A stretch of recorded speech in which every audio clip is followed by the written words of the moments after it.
Welcome back. Thanks, man. Machine Ben Kelly. So what you been up to? Listen to anything? Seen anything? Dune was fucking sick. You like Dune? I loved it. I loved it. I never felt an ounce of resolve, and I was always just wondering what the fuck was going on. Yeah. It was just a giant tension mindfuck. What'd you think of the Super Bowl halftime show? I thought it was awesome. Yeah.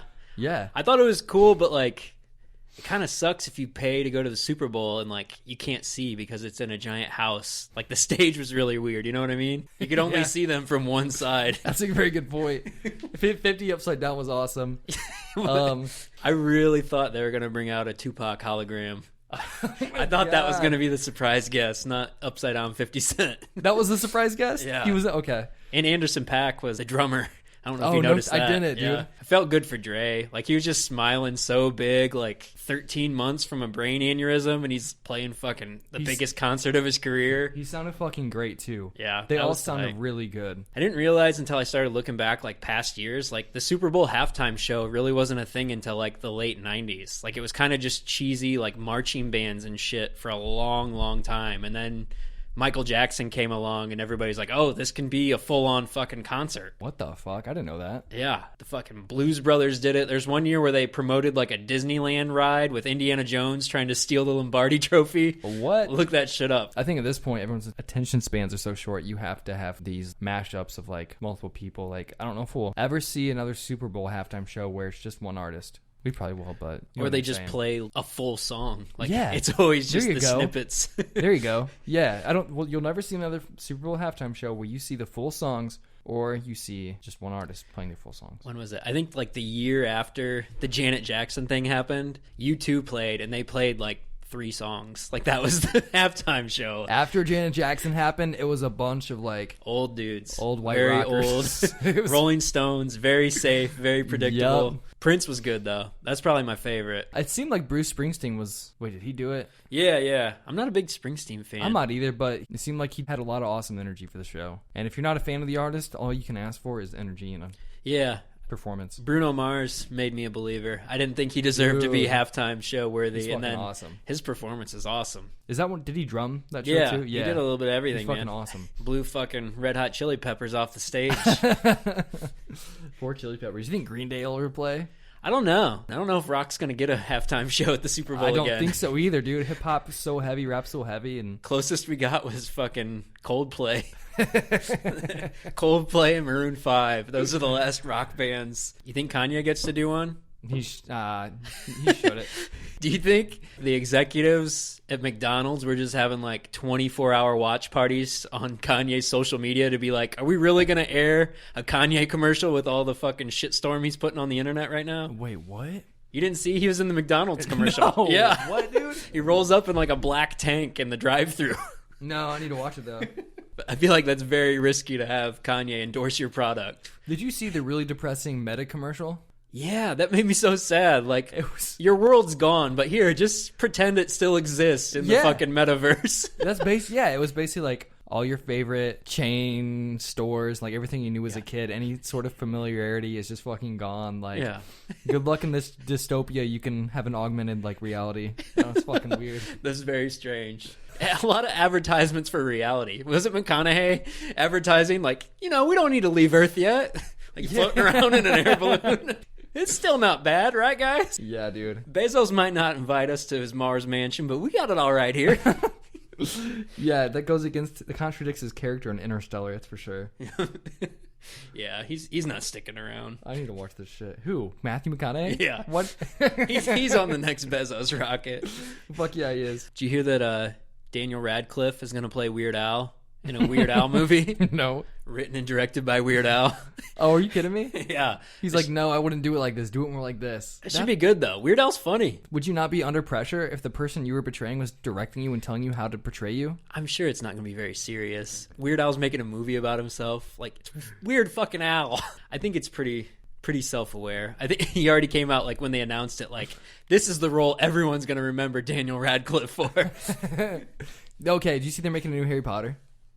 I don't know if but like Fantastic Beast, right? No, I'm pretty sure it was a... Hold on. I've never seen Fantastic Beasts. Oh. I like Harry Potter, but I don't think Fantastic Beasts has too much to do with it besides just being in the same universe. Yeah, it's a prequel, I think. Dumbledore's in it, young. That's kind of cool. Harry Potter 20th anniversary Return to Hogwarts. Yeah, that's just it's like the Friends reunion. They all just sit around and talk about it. Are you fucking kidding me? Yeah, you got. I thought the new Friends was coming out too. I got it then. You didn't know that? No, I thought it was real. I thought no, I was like, they're making a new Friends. No. Friends, that's a polarizing sitcom. It's like you either love it, yeah, or it's not polarizing, but it's like you either have it on repeat or you're like, I don't get the hype. You don't hate it, but you're like, I just don't get the hype. I don't get the hype. I'm in that camp. Yep. I'm more Seinfeld. I finally got Haley to watch Seinfeld, and she was like, Seinfeld actually funny. Yeah. And I was like, I'm so proud of you. I think I finally hit the threshold where I'm like, I think I'm good with Curb. Like, this last season did not do it for me. Like, there's more seasons of Curb now than Friends or Seinfeld. Like, he just keeps going. Like, okay. Is it the same premise? How's Larry going to get fucked this time? Like, yeah, it is. It's the same thing over and over. And, like, Seinfeld, you have all the other characters balance him out. Whereas Curb, it's just Larry and everyone reacting to Larry. Dude, what'd you think about his Super Bowl commercial? There's no way he actually has any crypto, right? You'd be surprised. Yeah? I mean, the crypto commercials would blow my mind with the amount of, like, celebrities they have there on are there. So many. I mean, I could see, like, a Brady or Matt Damon, but Larry David seems like, I know, right? We'll wait this out. Everybody's pimping it. I think it's crazy. It's the future, but... Is it? Allegedly. Maybe? Allegedly. It felt like the whole Super Bowl for me was like a targeted ad. Like, everything was a fucking 90s nostalgia play. There's Austin Powers and fucking Sopranos and Jurassic World. Dude, that fucking Sopranos commercial? Everybody. Cable Guy? Like, wait, what? You didn't see Larry? Jim Carrey? Oh, the cable guy. Larry the cable guy. It just reminded me of like when I was a kid watching the Super Bowl and like my parents being stoked. And I'm just like, who are these people? And now I'm the old person that all these ads are targeted at. And dude, I was surprised at the lack of like social justice or like human rights or I think people have gotten change. over that. Dude, I expected so much more. If there's any year, it was like I thought this year was gonna be full of them. I feel like I saw more like in 2020 or 2019. Yeah, I think we've reached I'm at like morale fatigue. Like I don't want to argue about anything. I have a bunch of words on my Twitter that I blocked. Yeah. You can mute words, so like anything with it is definitely mentally fatiguing at this point that people are still doing this shit. Very much. I'm trying to find my muted words. It's all just identity politics. Like this is what the people in my group think believe, so I need to posture in that same direction. Oh, here we go. Muted words. America. So today on the show with us, we've got John Gentile, editor at punknews.org and co-author of Architects of Self-Destruction, The Oral History of Leftover Crack. So you got to write this book with Brad Logan, who played guitar in Leftover Crack off and on for several years. Brad also worked at Hellcat Records for Tim Armstrong from Rancid, which is where Leftover Crack first signed. So he's got a lot of insight to everything that happened with the band. Have you always wanted to write like a big behind the scenes rock and roll history book like this? I've been writing ever since middle school, or actually even elementary school. And I've always wanted to write a book. Back in middle school and high school, I wanted to do fiction. After college, I got involved in music journalism, interviewing bands and that kind of a thing. And actually, I remember I was over at my parents' house for dinner, and Brad Logan called me up when I was out on the lawn, and he said he wanted to do a book on Leftover Crack, and we just went from there. Gotcha. So Brad came to you with the idea for the book? Right. Did he have a lot of notes to go through, or were you guys kind of having to dig up a lot of stuff? Yeah. He had no notes whatsoever. But basically, Brad had the idea. He said, I want to do a book on Leftover Crack. And then after that, it was completely blank slate. So I did hundreds of interviews with over 100 people. And then we basically transcribed it. And then I took all the different sections and weaved it together in a coherent story. Brad and I started off with a broad outline that we put together initially. Basically, the first album, second album, third album. Looking back, it was an extremely simple outline, maybe 10 points. And we built the story up from there. Well, the oral history format fits the story perfectly because you have all these great perspectives being taken into account. It doesn't have this aggrandizing view of the band or anything like that. It's very brutally honest, fittingly so for the band. I guess, what was your introduction to the band? Was it that Give 'Em the Boot comp? No, actually, my introduction to the band was World Inferno Friendship Society. Okay. Because, no, I got it backwards. I have it backwards. I got in the World Inferno Friendship Society because they were on a Leftover Crack second album. The way I got in the Leftover Crack is, you're right, it was Give 'Em the Boot 2, which had Leftover Crack, Choking Victim, F minus and Indicate on it. And as listeners might know, all those bands are related. Choking Victim essentially became Leftover Crack. Indicate was Ezra's and Squirt's band, simultaneous with Leftover Crack, and F minus was Brad's band before and during Leftover Crack. So what happened was I got to give him the boot comp because it was like $3.99. Like everyone's got like the same story. I was at the CD store. I could get this CD for $3.99 or something else for like $15. So I got the $3.99, give him the boot, and I loved almost all the stuff on it. And then I confused Choking Victim and Leftover Crack, and I was actually at Penn State at the time. And I went to Mike's Music. I think it was called Mike's Music in Penn State. And I thought Leftover Crack was Choking Victim, and I got it. And it didn't have Crack Rock Steady on it. And I thought they were two totally different bands at the time because this was like before the internet was like big. And so I loved it. And then later on I learned that they're basically the same band that Choking Victim and Leftover Crack. Well, yeah. It was one of those things too. I remember the whole compilation era of discovering bands, whereas now you're being like force fed. As soon as somebody's got a single, you've heard it multiple times. And this was kind of just a treasure trove where once you've hit Leftover Crack, it splintered off into Indicate and Choking Victim. It was kind of this awesome treasure trove of stuff you got to discover all at once. Right. Almost like Wu-Tang Clan or Parliament Funkadelic. It's like an entire, and you got to give Sturgeon credit in that he essentially created an entire universe of bands that sprung out from his idea in Choking Victim, or even No Commercial Value, which was Choking Victim before they were Choking Victim. Right. So, I mean, yeah, Scott Sturgeon was the front man, nucleus for Choking Victim, Leftover Crack, Star Fucking Hipsters. Yet he doesn't come off as the primary character in the book. It's more about the music. Was that a concentrated effort for you guys to make it more about the albums? Yes, for two main reasons. The two main interviewees for the book are Sturgeon and Brad Logan. And so we said, Sturgeon, do you want to be in the book? And he said, yes, but I also want to do my own autobiography. So Sturgeon may or may not do his autobiography from his birth whenever in the future. But the other thing is, Leftover Crack and Choking Victim, while Sturgeon is incredibly important, he's not the only important person. And Leftover Crack and Choking Victim both have very explosive personalities within the band. Sturgeon and Squirt get in a fist fight. Sturgeon and Ezra have sort of a power struggle during an era in Leftover Crack. And Brad Logan and Sturgeon have a extremely complex relationship.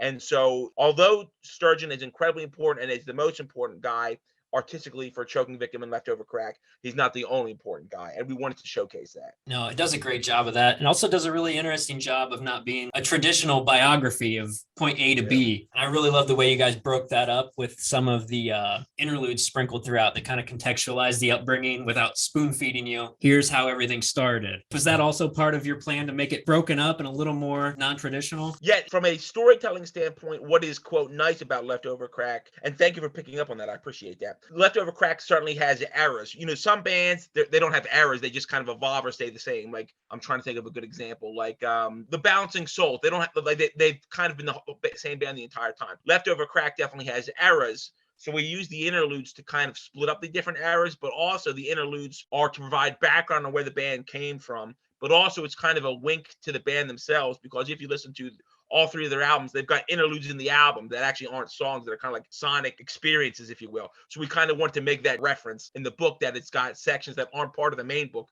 but kind of give you background as to everything else. No, it did a great job of that. And yeah, like you said, it definitely harkens to the music, where you have all those spoken word interludes and stuff nestled in between the music. So that was really cool. And I thought it did a really good job of capturing the essence of the band. Did you feel a lot of pressure trying to nail that personality, since it is so unique? Honestly, I'm not trying to be cute here, but not really, just because the book was relatively easy to write in that all the personalities are very much personalities. Sturgeon is a very unique guy. Ezra is a very unique guy. Aura, Alec, Brett, they're all extremely unique. And I will say they're all, like, I don't know about now, but for a while there was kind of the stereotype that the guys in Leftover Crack were dumb. None of them are dumb. They're all extremely intelligent. And I think at least a couple of them probably, like if you gave them an IQ test, would probably come across as geniuses. Like Ezra, for example, Ezra can do whatever he wants to do, and that he's a literal, like a pilot, like a plane pilot. He is a yoga master, and he got into TV, and he's like a cameraman for like big TV shows.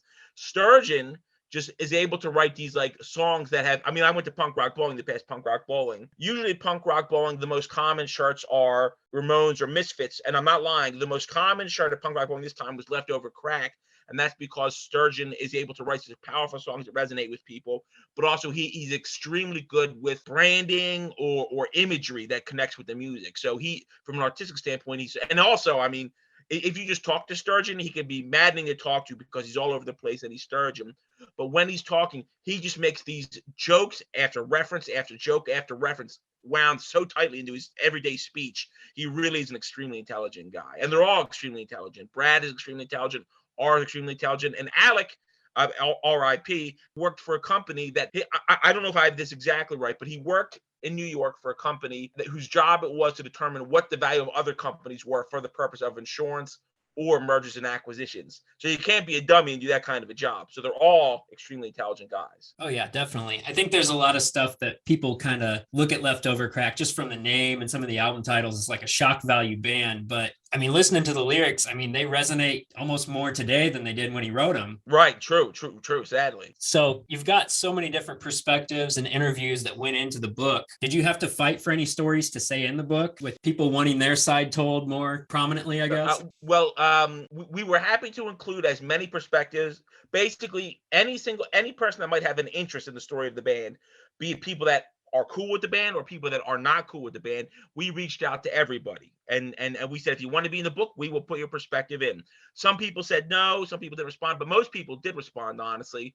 And so we weren't concerned with saying, here's the truth, because in reality, who knows what the truth will ever be. So anybody that had a story, we put their story in. And as you'll see in the book, a lot of times people's memories conflict quite dramatically with other people. So we didn't have to fight to get people's perspectives. What I did have to fight is honesty was a very important part of the book. And so people talk and their true feelings is often different than if they go back and edit what they want to say. And so I hopefully people see that different people speak in different fashions. And I thought it was important to keep people's individual vernacular. Some people would say, man, I hate that MFer. And then they would go back and say, oh, I don't want to say it like that. I want to say, I did not care for the company. It's like, no, you don't talk like that. You talk like, I hate this MFer. So we need to put that in there. And it doesn't make you look stupid or uneducated. It just means this is the way that you talk. And so the biggest battle in that context was getting people to agree that what they actually said, we can put in the book, not some modified D.H. Lawrence rewriting of what they actually said. He did a great job of that too, kind of immersing you in the culture, because if you talk to a lot of people who've been in bands in the past, you will get those conflicting stories or different takes on the same event. And the book really did a funny job of doing that as well. Were there any good stories that you had to leave on the cutting room floor you could share with us? Well, actually, there were some good stories. We also put out a zine that I think you can still get at Rare Bird. It books out via a publishing company called Rare Bird. And if you go to the rarebirdlit.com, you can buy the zine still. We had some non-important stories. All the important stories are in the book. Okay. Some non-important, like funny anecdotes or whatever, those are in the zine. There also were some that we had to leave out just because it got in the way of everything. It kind of didn't make sense, or it was funny if you were there, but if you're just someone that's reading it, it makes no sense whatsoever. But we really tried to include the best stories, but also the worst stories. And so, because we wanted, the good, the bad, and the leftover crack. So we tried to really include the most important things. And are there some funny anecdotal stories floating around? Yes. Also, as smart as those guys are, like there'd be points, okay, we're almost done. And they'll be like, oh, and I was like, oh, how come we're not including this story? It's like, because you never told me, and that story is incredibly important. So we have to go back and Leftover Crack is an amazing band. Choking Victims is an amazing band, but they really are who they seem to be on stage, and that it is chaos. It's all real.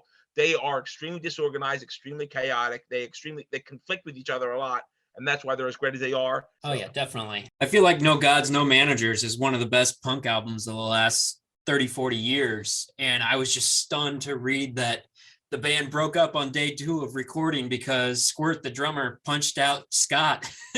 And there's just so many tidbits like that in the book where, like, I think it was Ara worked in the World Trade Center building and quit his job to go tour Mediocre Generica, which was released on September 11th, 2001. Just so many crazy things like that happen. Do you have like a specific story that you uncovered doing the research and interviews for this that you found most fascinating? The most fascinating thing, that's a good question. The most fascinating thing is before, I had interviewed Sturgeon a few times. I had interviewed Brad a few times. So I had a rough idea of who they were, but I didn't realize how crazy and like, when they sing about, like, I thought when they sing about doing crack, they're not actually doing crack, or when they sing about heroin or suicide, they're not actually doing heroin or suicidal, but no, they actually are. So the most fascinating thing is that they really are so beyond my world, doing drugs, squatting, throwing donuts at cops. They really are who they say they are. I guess the most fascinating story is there was a riot in Phoenix, Arizona that the band themselves caused because they were all fighting with each other at the time. And Sturgeon wanted to start later, but the rest of the band wanted to start earlier. So he kind of got in a fight with the owner of the club and was thrown out of the club. And the kids start to get angry. So Sturgeon goes on stage and the other guys are mad at them. So they start fighting on stage and they leave. And then Sturgeon says, let's ride. And the entire venue breaks out into a huge riot. People spill outside. They start throwing chairs over the overpass. And a police helicopter has to come and close the whole thing down. So what was most surprising, I guess, was how crazy they really are. Actually, but also, like I said before, how intelligent they really are. They're not dumb guys. They're extremely intelligent people that just really maybe aren't made for this world, if you will. I never realized how much kind of infighting there was within the band. Do you think going through some of this history maybe helped any of the members heal that, or did it maybe open up some fresh wounds? I don't think it opened up any fresh wounds. Brad and I went through the book dozens of times. Numerous times, Brad, Sturgeon, and I went through the book. And I think there were times where those two had bad feelings about each other with regard to specific incidents. And I know I'll just say it. So, and I can't speak for Sturgeon, I can't speak for Brad. This was my perspective of what they said. So, of course, famously in the second album, there's a line dissing Rancid. And that was a big problem for Brad because Brad lived with Tim Armstrong of Rancid. He was a roadie for Rancid, and he was very good friends with Rancid. Sturgeon was mad at Rancid because Rancid essentially owned Hellcat Records. Epitaph owned Hellcat, but Rancid or Tim directed Hellcat. And Sturgeon felt that Tim censored the first album, Mediocre Generic, which was supposed to be shoot the kids at the school. So on the second album, Sturgeon put a Rancid diss, and Brad didn't know it. And basically, it's as if one of your best friends does a diss track about your other best friend, and Brad was caught in the middle. And bizarrely, over 20 years, those two had never really spoken about it. So late at night, while we were going through it, I think those two discussed that and sort of healed that wound to a degree. So I don't think fresh wounds were opened. I know some people were annoyed by what the other people said, but the conflict, but also love in that band runs so deep. I don't think fresh wounds were opened, but I do think particularly between Brad and Sturgeon, some things were healed up to a degree. But I can't speak for any of them. That's just my perspective. Well, it was also true that Brad quit Leftover Crack shortly after the book was released. Was there any signal that things were leaning that way as you guys were putting things together? Like he wanted to kind of wrap up this chapter? I knew he was planning on exiting for a little while, but I think the reason he just wanted to exit was because he's been Leftover Crack for 20 years. And I think he wanted to do his own thing. Like Leftover Crack is driven by Sturgeon. And like I said, both Sturgeon and Brad are very creative. And I think Brad had a lot of time to think during quarantine. And I don't know this. This is just my perspective. But I think I know that he wanted to do his own thing. And I think he's got some things in the works. I know the book didn't exacerbate that. And I don't know if it really lengthened his time in the band either. I think it was, some people say, oh, did the book make Brad quit? No, not at all. I know for a fact that the book had nothing to do with Brad leaving the band. Do you think this effectively closes the book on Leftover Crack? Do you think Scott's still working on new material? Great question. I've thought about this myself a lot of times. I will say I don't know at all. I do know Sturgeon was planning on resurrecting SFH. I don't know where he's at with that right now. I know COVID kind of squashed that a little bit. If you ask me objectively, I would say it's probably the end because they played LA and then Punk Rock Bowling, and the Punk Rock Bowling set was so amazing. Like it was one of the most amazing sets I've ever seen. It was a new lineup, which was fantastic. It was Sturgeon, Brad, Sandra from World Inferno replacing Alec, which was the perfect replacement because she's different than Alec, but she's got the anarcho-punk background. Eve Minor, Al from Cop Out, and Donnie on drums. And so it was a new lineup, and it was literally it was without question the best that I've ever seen them play, and I've seen them probably about 10 to 15 times. But now, hypothetically, the only guy left now is Sturgeon in the band. I don't know what their plan actually is. I do know that they're in a state of self-destruction right now. And so if you ask me objectively, I would say it's the end. But that being said, I don't think it's the end because the Leftover Crack has resurrected so many times, and they quite often, and they usually do come back stronger than before. So I would say logically it's the end. But I would say in my heart, I would not be surprised if they came back better than ever. And I have no inside info whatsoever. I wouldn't even be surprised if Brad was back in the band because he's quit 2 or 3 times before. So I really don't know, but I would not be surprised if Leftover Crack came back better than ever. In those 10 to 15 times, did you ever get to see any of the full chaos shit show Leftover Crack? Oh, yeah. Yeah. Leftover Crack is one of these bands like the Replacements where when it's chaos, it's as fun as it is when it's really good. You know, the Punk Rock Bowling set was just an amazing, one of the best sets there. However, about 2 or 3 years before, they played Philadelphia, and they were really fighting at that point. And about halfway through the show, one of the band members handed the microphone out to the audience to sing like One Dead Cop or something. Yeah. But then instead of giving the mic back, somebody stole the microphone and they couldn't get it like back on stage. And so they started fighting, and then they just left the stage like halfway through the show. And it was just like a total shit show. Another time I saw them in San Francisco, and it was actually an SF8 show. It was the first show they played with Mikey Erg before the third album came out. And they came out really good. I think they might have opened with Leftover Cracks on Homeopathy, but they were not all of them, but several members were drinking on stage. And so throughout the show, they just got drunker and drunker and drunker until by the end, like Sturgeon was like dancing on the bar, which was awesome. But like the show just totally collapsed. And so like the Replacements, the destruction is as fun as the good show, if you will. But by contrast, like another amazing show, the last Asbury Park Punk Rock Bowling. And so all the bands that were kind of pop punk, or they were all very, very practiced, very clean sounding, like, very poppy. Leftover Crack comes out, and they opened with a crust punk version of Bruce Springsteen's Dancing in the Dark, which I still don't know was making fun of Bruce Springsteen or saying Bruce was great because it was Asbury. I don't know. And they were just so different and so powerful. So Leftover Crack can be a total shit show, and it's great, and they can be the best band ever, and it's great. I definitely will give both Brad and Sturgeon credit. At Punk News, we threw 2 shows with Sturgeon backed by Crazy in the Brains. And I know for a fact Sturgeon was taking a pay cut to do those shows because it was a 150-person capacity venue in a record store. Everybody had to relearn all the songs. And both of those shows were absolutely amazing. Even though Sturgeon was getting paid not a lot, he came to destroy, and he destroyed, and it was an amazing show. So they really are combustible. Sometimes they're the best band in the world, and sometimes they're the worst. And even when they're the worst, they're still kind of the best. Well, yeah, I guess the book as a whole kind of feels like an examination of the furthest lengths you can push like punk rock ethos, like G.G. Allen or something. But like you said, this thing went on for 20 years. Do you think that constant push against the norm and that pursuit of conflict is what's leading them to their self-destruction? What's leading them to their self-destruction is solely them. Without question, Leftover Crack's biggest enemy is Leftover Crack. And therein lies the question. We discussed this a whole bunch of times when we were writing the book, Brad and I did especially. There's the Bouncing Souls, where everybody kind of works together and they go on. And I like about this is not a Bouncing Souls dish. This is a compliment. Bouncing Souls are a machine. They go on tour. They know how many dates they're going to do a year. They're going to go have fun. The kids are going to like it. They're going to make some money.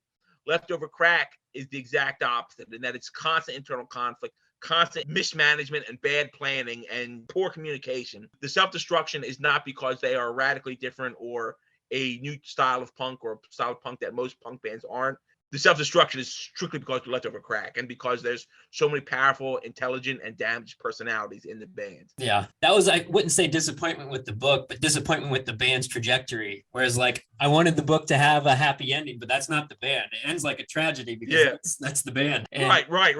Even with Constructs of the State, which I kind of remember it coming out and everybody, it was almost like a feel-good thing. Like, oh, the band's still going. But then you read about that where he's just writing songs to antagonize Ezra with Bed Bugs and Beyond.